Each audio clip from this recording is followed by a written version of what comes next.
ముఖ్యమంత్రి మాత్రమే కూర్చుంటారా స్టేజ్ మీద చూడాల్సిన అవసరం అవుతుంది. చాలా మహా అద్భుత ఘట్టం అని చెప్పాలి.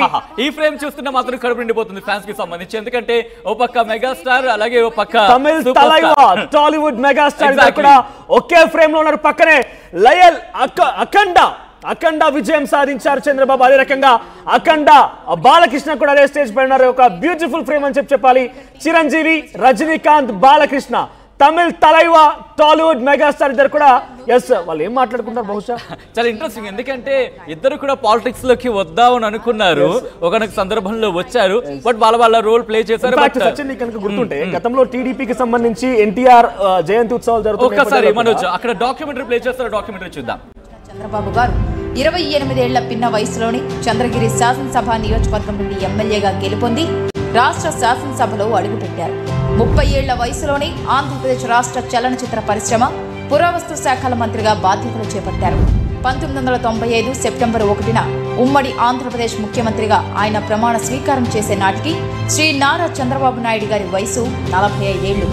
ప్రజలు వేరు, చూస్తున్నారు. నారా లోకేష్ కి సంబంధించి కరచాలనం ఇస్తున్న విజువల్స్ మనం చూస్తున్నాం ఒక్కసారి. ఎందుకంటే చాలా కీ రోల్ ప్లే చేస్తారని చెప్పుకోవాలి. మొత్తం కేబినెట్ మినిస్టర్స్ కావచ్చు, వాళ్ళందరినీ ఆయన అభివాదం చేస్తున్న పరిస్థితి చూస్తున్నాం మనోజ్. వేదిక మీద ఉన్నటువంటి సత్యకుమార్, పయ్యావుల కేశవ్ వాళ్ళతో ఆలింగనం చేస్తున్నారు. ఆ ఎమోషన్ ఒక్కసారిగా 5 సంవత్సరాల కాలంలో వాళ్ళు పడ్డ రాజకీయ ఇబ్బందులని గుర్తించుకొని ఒక్కసారిగా ఎమోషన్ బహుశా ఎమోషనల్ మూమెంట్స్. ఐ థింక్ అక్కడ టీమ్ ఈ విజువల్ ని తీసి ఆ విజువల్ ని చూపిస్తే కనుక పండగనే చెప్పుకోవాలి. ఎందుకంటే 5 సంవత్సరాలు మనోజ్, 5 సంవత్సరాలు బహుశా వస్తుందా మళ్ళీ తెలుగుదేశం పార్టీ తిరిగి వస్తుందా అనే క్వశ్చన్ మార్క్స్ కి సంబంధించిన ఆ ప్రశ్నలు కూడా తలెత్తాయి. కానీ జైలుకు వెళ్ళినప్పుడు మొత్తం పార్టీ అంతా ఏకమైంది. బహుశా రాజమండ్రికి వచ్చేస్తుందనే చెప్పుకోవాలి, అక్కడ క్యాంపుకి వచ్చిందనే చెప్పుకోవాలి. అట్ ద సేమ్ టైం ఆ రోజు, ఎందుకంటే ఆ లొకేషన్ కనుక ఆ సందర్భాన్ని కనుక గుర్తు చేసుకుంటే ఈ విజువల్ గురించి మాట్లాడుకునే ప్రయత్నం చేద్దాం. కంటిన్యూ మనోజ్. తమిళ తలైవా టాలీవుడ్ మెగాస్టార్ బహుశా ఎగ్జాక్ట్ గా సచిన్ మీకు గుర్తుంటే కనుక లాస్ట్ టైం ఎన్టీఆర్ కి సంబంధించి నారా లోకేష్ వేదిక మీదకి వచ్చారు. నిమ్మల్ రామనాయుడు, సత్యకుమార్, తర్వాత ఇతర కింజార బ్రాహ్మణుడు అందరూ కూడా ఆలింగనం చేస్తున్నారు. ఒకసారి రాజకీయంగా వాళ్ళు పడ్డటువంటి ఆ ఒడిదుడుకులు గుర్తు చేసుకుంటూ ఆత్మీయంగా ఆలింగనం చేసుకుంటారు. చాలా ఎమోషనల్ విజువల్ అని చెప్పొచ్చు. ఇక్కడ చూడొచ్చు కేసరపల్లి ఐటీ పార్క్ లో జన సందోహం ఈ పట్టాభిషేకాన్ని అట్టహాసంగా నిర్వహిస్తున్నారని చెప్పాలి. రైట్, విజువల్స్ లో మీరు చూస్తున్నారు. పెమ్మసాని చంద్రశేఖర్ కేంద్ర సహాయ మంత్రిగా, అలాగే కింజరపు రామ్మోహన్ నాయుడు కేంద్ర మంత్రిగా, సివిల్ ఏవియేషన్ మంత్రిగా ఉన్నారు. Chirag Paswan food processing minister గా ఉన్నారు. ఒక యువరక్తం మనం చూడొచ్చు ఇక్కడ. ఎందుకంటే సాధారణంగా మనం అంటూ ఉంటాం యువత దేశానికి కీలకం, వెన్నుముక లాంటి వాళ్ళు అంటూ ఉంటాం కొన్ని సందర్భాల్లో. సో విజువల్ ఈ ఫ్రేమ్ లో చూస్తే అదే అర్థం అవుతుంది. బహుశా అటువంటి సినారియో అఖండ బాలకృష్ణ వినాల నుంచి అఖండ అంటున్నారు. సో హిందూపురానికి సంబంధించి ఇంట్రెస్టింగ్ గా బాలకృష్ణ కూడా క్యాబినెట్ లో ఉంటారేమో అనుకున్నారు. ఎందుకంటే లాస్ట్ టైం అసెంబ్లీ సెషన్స్ లో ఆయన టీడీపీ తరఫున పోరాటం చూపించిన తీరుకు సంబంధించి పవన్ కళ్యాణ్ భార్య ఒకరు అక్కడికి చేరుకున్నారు. విజువల్స్ చూస్తున్నారు. అయితే మరి కాసేపట్లో పవన్ కళ్యాణ్ కూడా అక్కడ చేరుకోబోతున్నారని చెప్పుకోవచ్చు.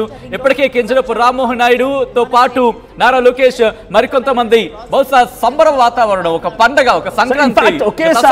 ఒకేసారి పవన్ కళ్యాణ్, మోదీ, చంద్రబాబు ఎంట్రీ చూస్తే కనుక ఇదొక విజువల్ ఫీస్ట్ అని చెప్పాలి. ఎందుకంటే అట్ ఎ టైం ఇద్దరు కలిసి వచ్చే అవకాశం ఉంది.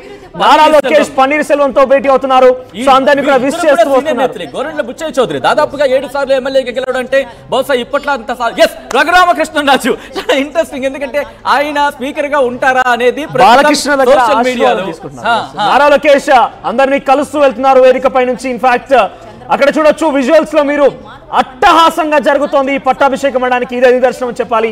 ఇసుకేస్తే రాలంత జనం, కేసరపల్లి రోడ్లన్నీ కూడా ట్రాఫిక్ జామ్ తో నిండిపోయి ఉన్నాయి. ఏకంగా ఒక కృష్ణా నది ప్రవాహం ఏ రకంగా అయితే ఉందో జన ప్రవాహం ఆ కేసరపల్లి ఐటీ పార్క్ దగ్గరికి మీరు చూస్తున్నారు. నారా చంద్రబాబు నాయుడు ప్రధాని నరేంద్ర మోదీని గన్నవరం ఎయిర్పోర్ట్ లో రిసీవ్ చేసుకునేందుకు బయలుదేరిన విజువల్స్ మీరు చూస్తున్నారు. చంద్రబాబు నాయుడు కాన్వాయ్ ఇటు కరకట్ట నివాసం నుంచి బయలుదేరింది. మరో విషయంలో చూస్తున్నారు. Raghurama Krishna Raju at the same time విదేశీ ప్రతినిధులు కావచ్చు, అలాగే ప్రముఖులతో నారా లోకేష్ ముచ్చటిస్తున్న ఆ సందర్భాన్ని మీరు చూస్తున్నారు. ముఖ్యంగా మరి కాసేపట్లో ఎప్పుడెప్పుడైనా ఎదురు చూస్తున్న క్షణాలు రాబోతున్నాయి. 10:57 అంటే ఇంకొక అరగంట మాత్రమే మిగిలిందనే చెప్పుకోవాలి. ఆ అరగంటలో ప్రమాణ స్వీకారం జరగబోతోంది. ఇటు ముఖ్యమంత్రిగా చంద్రబాబు నాయుడు ప్రమాణ స్వీకారం చేయబోతున్నారు. ఆ తర్వాత డిప్యూటీ ముఖ్యమంత్రిగా పవన్ కళ్యాణ్ కూడా ప్రమాణ స్వీకారం చేయబోతున్నారు. ఎస్ విజువల్స్ నిమ్మల రామానాయుడు అలాగే వంగలపూడి అనిత